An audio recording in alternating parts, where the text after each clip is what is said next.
Hi everyone, many of you watch my channel without subscribing. Please subscribe if you like my stories. Have a good rest before I reveal my narrative. Let me ask you this. How would you respond if you unexpectedly witnessed your wife, someone you held in high regard, engaged in an intimate embrace with two other people? I was at the movies with my friends on a sunny Saturday afternoon in Creekside when I saw her. She was sitting in the line for tickets, chatting with a group of girls. She was pretty with dark hair and a radiant smile. There were a few spots ahead of us chatting animatedly with a group of girls. She had a radiant smile that lit up her delicate features, and I was instantly drawn to her warmth and vibrancy. My friends must have noticed me staring because Jason said, "Looks like someone's caught your eye. She is pretty cute." Caleb chimed in with a, I laughed at her teasing, and she seemed to know what I was thinking because she glanced back and met my gaze. We exchanged a brief smile before she returned her attention to her friends. I hoped I'd get a chance to talk to her after the movie. We took our seats as the lights dimmed and the previews began. Throughout the film, I found my mind wandering back to the bubbly brunette from the ticket line. Jason gave me a nudge to snap me out of my daydream. "The movie's over." He laughed, still thinking about that girl, huh? I grinned sheepishly as we filed out of the theater into the lobby. As luck would have it, I saw the girl I was thinking about. She was standing off to the side, her friends already heading out the exit. I took a deep breath and walked over. "Hi, Matthew," I said, hoping I didn't sound as nervous as I felt. "Nice to meet you, Matthew. I'm Isabel," she responded in a sweet, melodic voice. We started chatting. I was really pleased to find out that she was just as lovely as I'd imagined. Isabel was smart, funny, and had an unmistakable passion for life. We ended up chatting for over an hour, until her friends called to ask where she was. We exchanged numbers and I was really happy at the prospect of seeing this fascinating girl again. Over the next few weeks, Isabel and I went on several dates around town. We discovered we had a lot in common, including our taste in music and our passion for the arts. On one particularly memorable date, I took Isabel on a moonlit picnic by the lake. We lay side by side on a blanket. As we gazed at the night sky, I noticed how the moonlight highlighted her delicate features. I felt a sudden rush of emotion as I thought about how much I loved her. Isabel rolled onto her side. I'd never felt this way about anyone before. She said softly, my heart swelled at her words. I pulled her into my arms and kissed her tenderly underneath the stars. After a year of happy dating, I worked up the courage to ask Isabel to marry me. When she said yes, I felt like the luckiest man in the world. Our wedding was a small, intimate affair with just our closest family and friends. I'll never forget how beautiful Isabel looked walking down the aisle towards me in her lace gown, eyes sparkling with joy.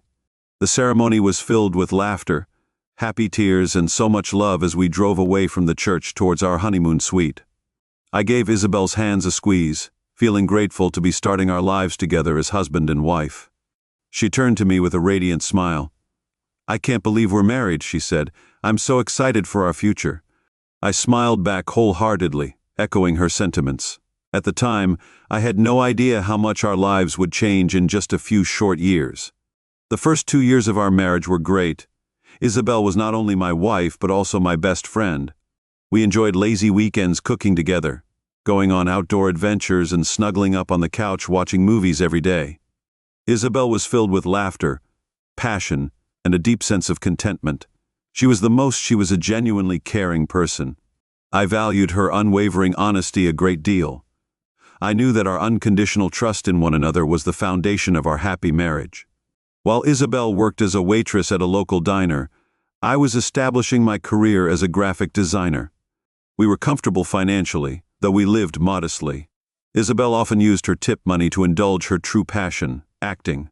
One night before we got married, as we sat wrapped in blankets gazing at the stars, Isabel confided that her childhood dream was to become a professional actress. However, her parents didn't approve. Isabel was convinced it wasn't a stable career path despite their discouragement. She held on to the hope that one day she could pursue her creative passion. She tentatively brought up the idea again after we got married. I assured her that I supported her dreams. After all, I knew firsthand what it felt like to be. My parents were really discouraging when it came to following my heart and my artistic talents. They thought I'd never be able to make a living from it. But Isabel was really committed to it, and showed me it was her true calling. I didn't want to stand in the way of her realizing her potential, so we came up with a plan. Isabel would continue working at the diner for now, but she'd start actively looking for roles in local theater productions in her free time. I converted our spare bedroom into a mini studio where she could run lines and work on her craft. The audition process was slow, with months going by without a single callback.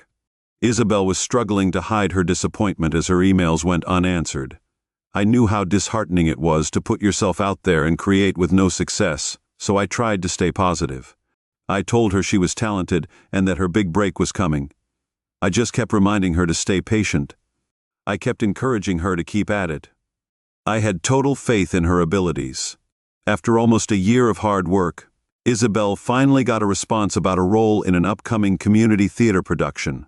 She was over the moon when she got cast as the female lead in the play after nailing the new audition. I couldn't have been prouder or happier for her. I was really proud and happy for her. This was just the start. I was sure that bigger roles were on the horizon. Isabel seemed to have a new sense of purpose and fulfillment whenever she came home from rehearsals.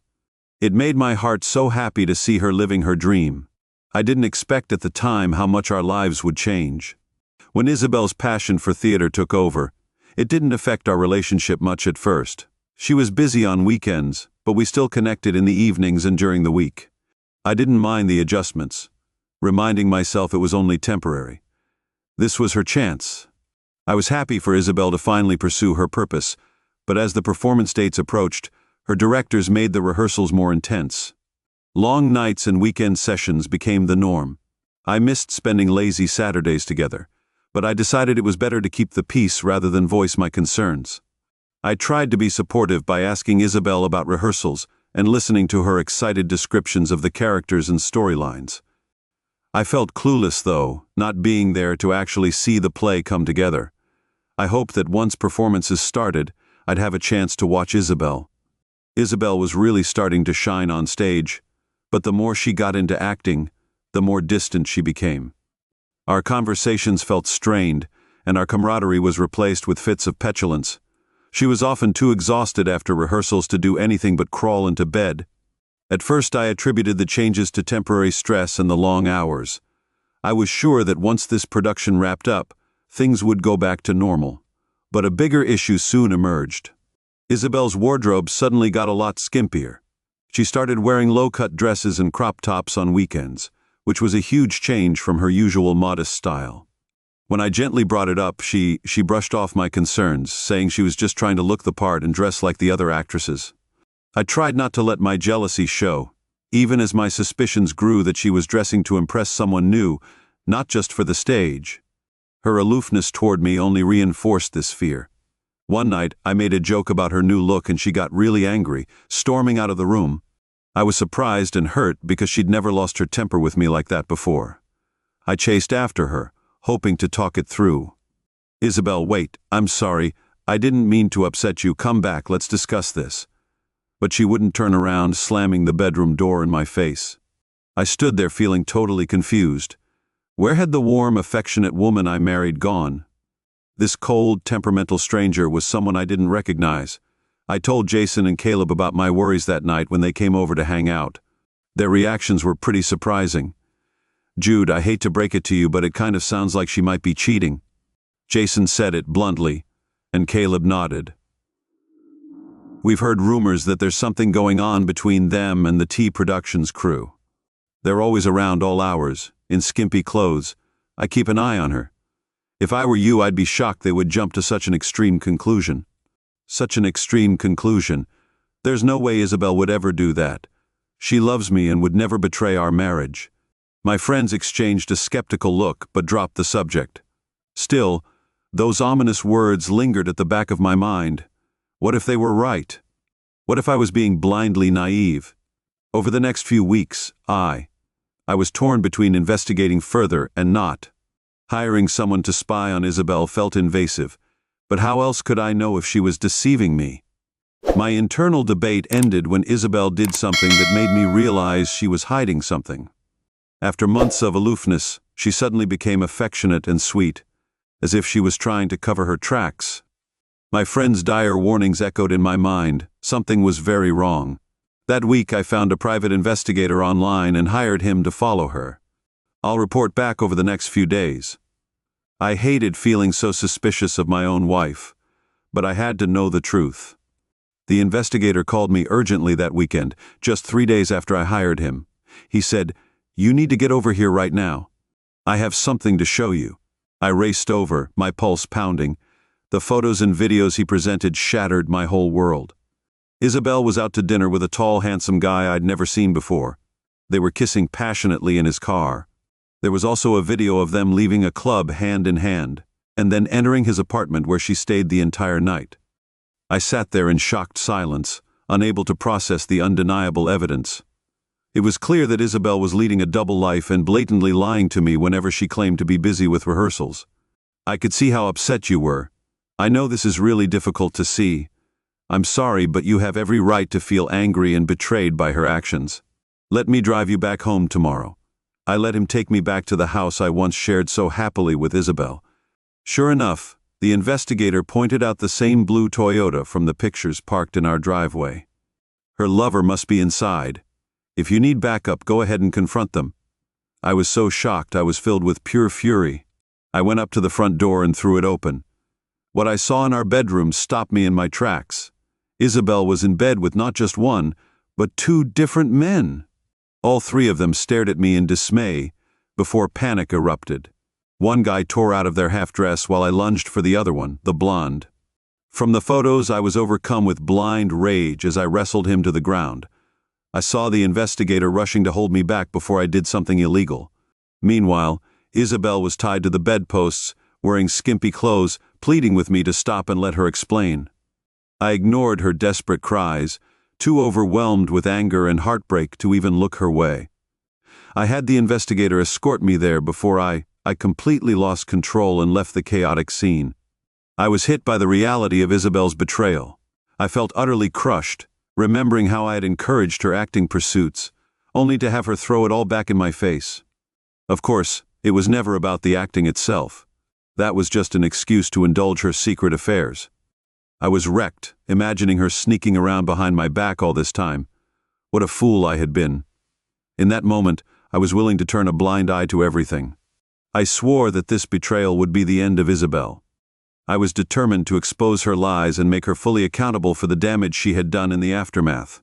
I temporarily moved in with Jason while I figured out my next steps. Being back in my childhood home brought me some comfort, but my stress and anger lingered for a few days. Isabel actually had the nerve to show up. At Jason's place, she was begging me to forgive her indiscretion. My friends wouldn't let her in because they were loyal to me. I stayed silent while Isabel pleaded tearfully on the doorstep, insisting it was all just a big misunderstanding. She had some elaborate excuse about rehearsing an intimate scene that I didn't believe. Eventually, she gave up and left, but not before shouting that I would regret it. Once Isabel had gone, I told my friends that I'd hired an investigator. I wasn't sure what they'd think of me keeping it a secret, but they were really supportive. They said they were glad I'd found out about her cheating. Caleb advised me to get a lawyer and divorce her. He said she doesn't deserve you after what she did. I realized he was right. It was time to move on from Isabel and her lies. I started divorce proceedings and gathered evidence to make the case go smoothly. Isabel was angry about the divorce papers. I was firm and said I was done letting her manipulate me with her lies and fake apologies. Eventually, I confronted Isabel's director.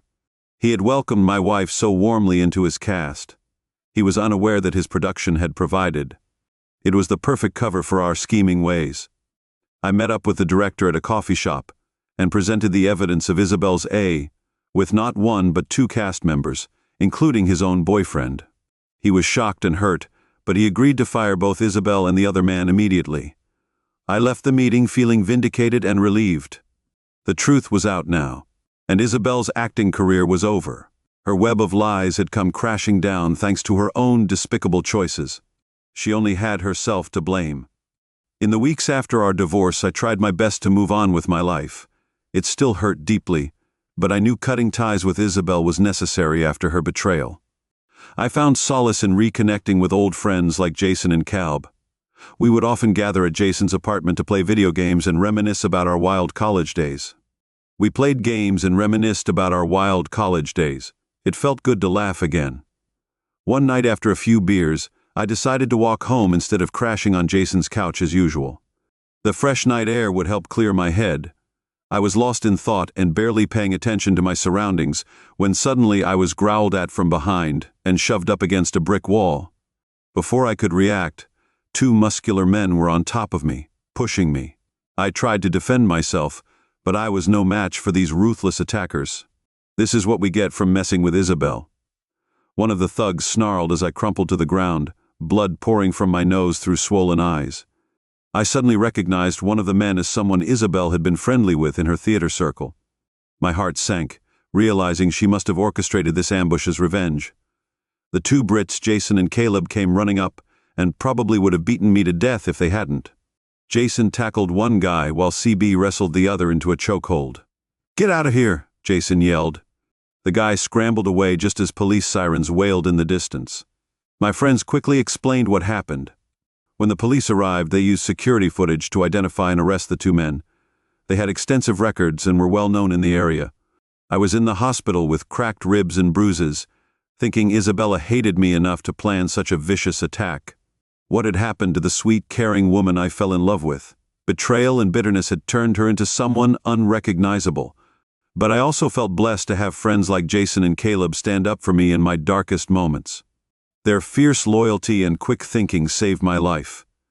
I knew I needed to surround myself with people I could truly count on, not manipulators like Isabel who exploited trust for revenge. Despite her stunt landing me in the hospital, I refused to let Isabel break my spirit.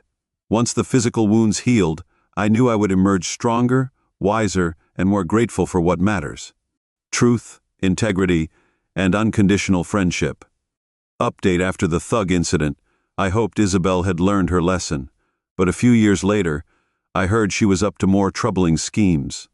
I heard that Isabella had gotten involved with a dangerous crowd into hard drugs and illegal gambling. She was dating the ringleader of the operation, a violent man named Viper. One night, the police busted an underground gambling parlor run by Viper's crew. Isabel was among those arrested. Apparently, she had been a regular at these high-stakes poker games during the police raid. Isabella made a run for it when the police raided the place. But as she fled out a back door into an alley, a man on a motorcycle suddenly roared up, kicked her to the ground, and ripped an expensive diamond necklace from her neck. He then peeled away into the night. By the time the police dragged her to her feet and cuffed her, she was more upset about the lost jewelry than her bruises. It was worth $50,000. The police took her away and read her the riot act, charging her with illegal gambling, money laundering, and possession of cocaine that had been found on the poker tables. I didn't feel much sympathy, given the way she'd lived her life. She got what she deserved. The ruthless motorcycle thief was karma's doing. It seems that Isabel's shady choices have finally caught up with her. Perhaps a stint behind bars would give her some much-needed clarity and a chance to turn her life around. I'd moved on long ago, but part of me still hoped Isabel would find redemption on Sunday. Thanks for listening to my story until the end. I hope you will write a couple of lines in the comments. Have a nice day.